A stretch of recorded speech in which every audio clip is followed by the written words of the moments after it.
Guys G20 presidency आने के बाद कांट यू इमेजिन कि इंडिया आज कहाँ स्टैंड करता है। मतलब आप अंदाज़ा भी नहीं लगा सकते हो कि जो कंट्री एक टाइम पे इंडिया के साथ ट्रेड तो दूर की बात, इंडिया का नाम भी नहीं जानती थी, उन कंट्रीज़ के लोग आज इंडिया के बारे में ये कहते हैं कि India is the so much powerful country in the world. And guys, हमें अपने प्राइम मिनिस्टर, हमारे फॉरेन मिनिस्टर और उन सब लोगों की स्ट्रैटेजीज़ पे प्राउड करना चाहिए जिन्होंने इंडिया की फॉरेन रिलेशन आज इतने मजबूत किए हैं। And guys, still we replace Britain and comes the 5th number of powerful economy in the world. और दोस्तों, डिफेंस में भी हम आज वर्ल्ड की चौथी सबसे बड़ी शक्ति हैं। तो गाइस, ये ग्लोबल समिट आने के बाद इंडिया बहुत चीज़ों में ग्रो करेगा, फिर वो चाहे ट्रेड हो, डिफेंस हो, आईटी सेक्टर हो या वर्ल्ड लेवल पे अपने एनिमीज़ को डिप्लोमेटिकली जवाब देना। So let's talk about how will the G20 presidency help India to become the next global leader. Friends, our prime minister is inviting in Japan for the G7 meeting to represent India.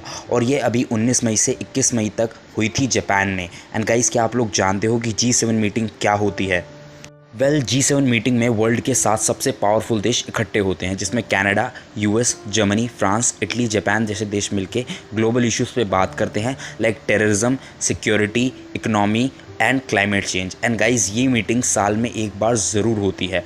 But guys, do you know कि our India is also invited in G7 और इस summit के लिए India को पिछले 4 साल से invite किया जा रहा है।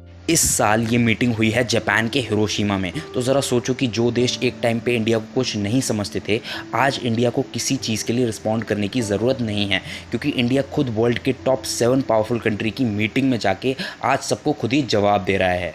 गाइस, इस G7 मीटिंग में सारे ग्लोबल लीडर्स ने रशिया यूक्रेन वॉर को लेके बात की, जिसमें ये डिसाइड किया गया कि यूक्रेन को फाइनेंशियली और हेल्प की जाए वॉर में।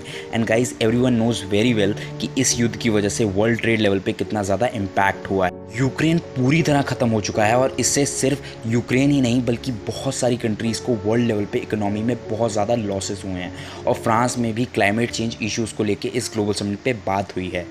बट गाइस, हमारे प्राइम मिनिस्टर ने फिर से सभी को इंडिया की तरफ से अपना मैसेज देके ये क्लियर कर दिया है कि इंडिया मारने में नहीं बल्कि बचाने में विश्वास रखता है। Modi said in this meeting कि अब 21st सेंचुरी के इन चैलेंजेस को फेस करने के लिए, फिर वो चाहे वॉर हो, पॉवर्टी हो या क्लाइमेट चेंज हो या फिर टेररिज्म के खिलाफ लड़ना हो, हम सबको साथ लड़ना होगा और G7 देश ही वर्ल्ड को लीड कर सकते हैं, because they have powers, strategy and also a better mindset.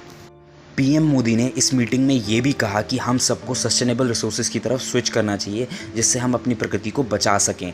Modi ने रशिया यूक्रेन वॉर को लेके ये भी कहा कि ये G7 देशों की जिम्मेदारी है कि वो रशिया से इस चीज़ पे बात करें कि कॉन्फ्लिक्ट को कैसे पीसफुली ख़त्म किया जाए।